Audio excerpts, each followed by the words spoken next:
Apakah menjadi pengusaha bisa dibentuk? Apakah menjadi pengusaha bisa dilahirkan? Berdasarkan investigasi yang saya temukan, menjadi pengusaha bisa berasal dari dua hal, yaitu baik dari faktor secara alami maupun dari kemampuan yang dipelajari. Beberapa orang mungkin dilahirkan dengan sifat-sifat yang mendukung kewirausahaan, seperti keberanian mengambil risiko, kreativitas, dan kepemimpinan alami. Namun, kepentingan bisnis juga dapat dipelajari dan dikembangkan melalui pengalaman, pendidikan, dan latihan. Banyak pengusaha sukses yang pada awalnya tidak memiliki bakat alami, tapi mereka belajar melalui proses kegagalan dan adaptasi dengan motivasi, kerja keras, dan kemauan untuk belajar.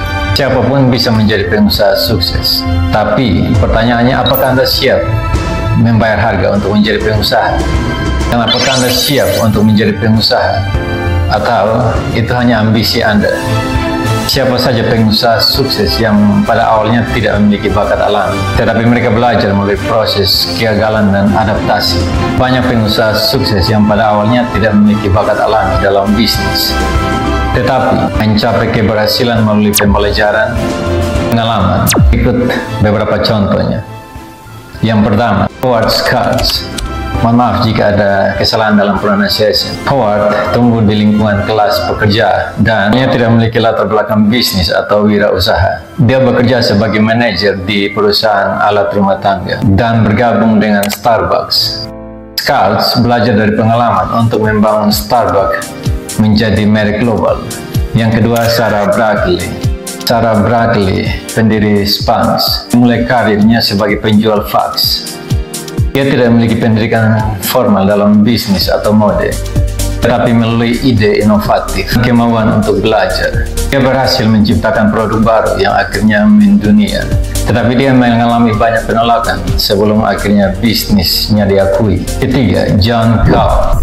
John Cohn, pendiri WhatsApp. John Cohn datang ke Amerika Serikat dengan keluarganya dalam kondisi yang sulit. Dia bekerja pada mulanya sebagai pembersih di supermarket dan belajar coding secara otodidak. Wow, otodidak ya.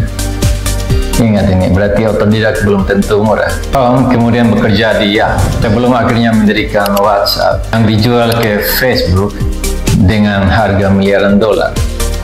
Keempat, Jeff Bezos. Mungkin ini tidak asing lagi bagi kita. Jeff Bezos, dia adalah seorang pendiri Amazon, tapi dia tidak memiliki latar belakang wirausaha untuk mendirikan perusahaan. Dia bekerja sebagai analis di Wall Street.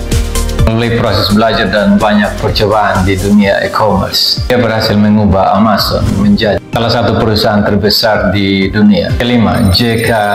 Rowling, penulis Harry Potter yang mengalami kesulitan finansial sebelum meraih kesuksesan. Dia menunjukkan bahwa ketekunan dapat menghasilkan hasil yang luar biasa. Yang keenam, Indra Nooyi, mantan CEO pendiri Pepsi, bahwa pemimpin yang baik. Ia menunjukkan bahwa pemimpin yang baik dapat datang dari berbagai latar belakang dan pendidikan. 7. Richard Montanes. Montanes memulai karirnya sebagai petugas kebersihan di Frito-Lay melalui ketekunan dan kreativitas. Yang ke-8, Chris Gardner. Sejak hidupnya diangkat menjadi film, Gardner juga mengalami masa sulit dan tunawisma. Tapi dengan kerja keras dan ketekunan, akhirnya menjadi seorang investor dan pengusaha sukses. Damon John, pendiri merek pakaian Fubu. John memulai bisnisnya dengan modal yang sangat terbatas dan belajar banyak tentang bisnis dan pemasaran di sepanjang jalan.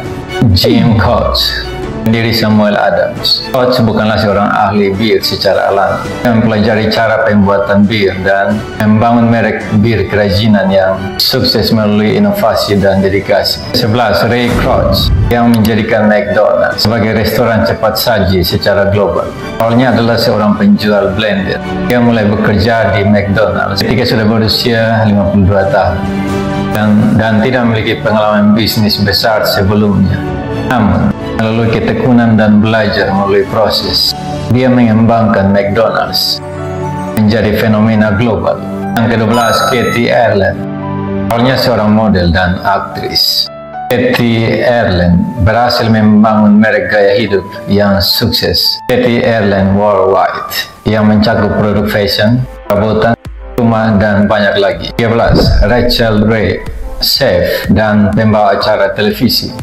Rachel Ray memulai karirnya di dunia kuliner dan kemudian membangun merek mencakup buku masak, acara TV dan produk makanan. Yang 14, Tony Hsieh, mantan CEO Zappos, memulai karirnya di bidang teknologi.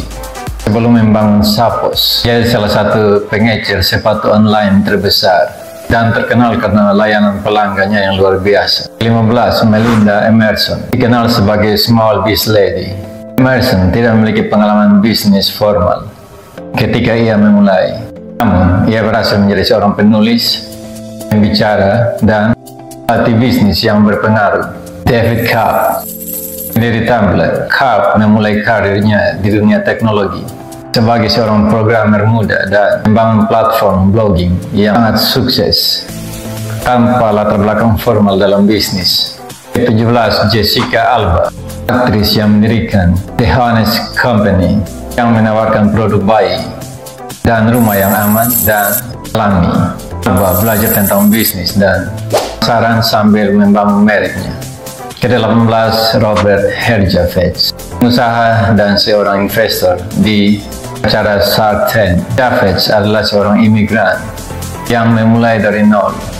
Dia membangun perusahaan keamanan siber yang sukses tanpa pendidikan bisnis secara formal. 19, Nadia Sorabora. Dia adalah seorang mantan insinyur di Amazon yang mendirikan Haunted, sebuah perusahaan retail yang menggunakan teknologi untuk meningkatkan pengalaman berbelanja. Ia juga tidak memiliki latar belakang bisnis ketika memulai. Semua pengusaha yang telah dipaparkan menunjukkan bahwa bakat alami tidak menentu kesuksesan seseorang menjadi pengusaha, tapi melalui kerja keras, ketekunan, dan belajar dari kegagalan, mereka semua berhasil membangun bisnis yang besar dan sukses. Mungkin ada juga yang berpendapat bahwa pebisnis dilahirkan atau pengusaha itu dilahirkan. Tetapi di sini saya hanya memaparkan tentang investigasi dari hasil penemuan saya dari beberapa sumber. Namun, saya percaya beberapa orang memiliki kemampuan sebagai pengusaha secara alami, dan itu memudahkan mereka untuk memulai bisnis dalam segala kemampuan dibandingkan dengan tidak memiliki bakat alami sebagai pengusaha. Tapi tidak membatasi bagi yang tidak memiliki bakat secara alami untuk menjadi pengusaha. Karena banyak orang yang telah disebutkan tadi, mereka membangun bisnis dari latar belakang pendidikan yang berbeda, dengan kemauan untuk belajar, bekerja keras, dedikasi, belajar dari kesalahan dan pengalaman. Dan mereka berhasil menjadi seorang pengusaha dan juga seorang investor yang sukses. Kita telah membahas orang-orang yang memiliki bakat. Berikutnya adalah orang-orang yang dipandang memiliki bakat alami sebagai seorang yang dilahirkan menjadi pengusaha atau memiliki karakteristik sebagai seorang wirausaha yang mendukung di dunia bisnis. Antara lain, yang pertama, Steve Jobs, pendiri Apple yang dikenal karena visi dan inovasinya dalam teknologi dan desain. Yang kedua, Elon Musk, pendiri Tesla dan SpaceX, mengidentifikasi peluang besar dan berpikir jauh ke depan.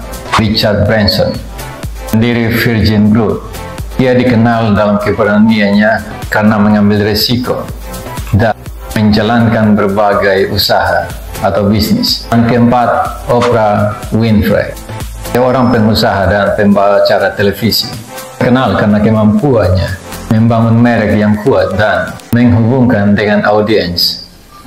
Yang kelima, lebih terkenal lagi, Warren Buffett. Tahu, dia adalah seorang investor yang sukses, kenal dengan pendekatan analitisnya dalam berinvestasi dan memahami pasar. Jadi, kesimpulannya, dua kelompok yang telah disebutkan, baik dari tokoh-tokoh pengusaha yang dilahirkan tidak memiliki bakat alami sebagai pengusaha, maupun yang dilahirkan dengan memiliki bakat alami sebagai wirausaha, masing-masing dapat berkontribusi untuk menjadi seorang pengusaha yang sukses dalam bisnis.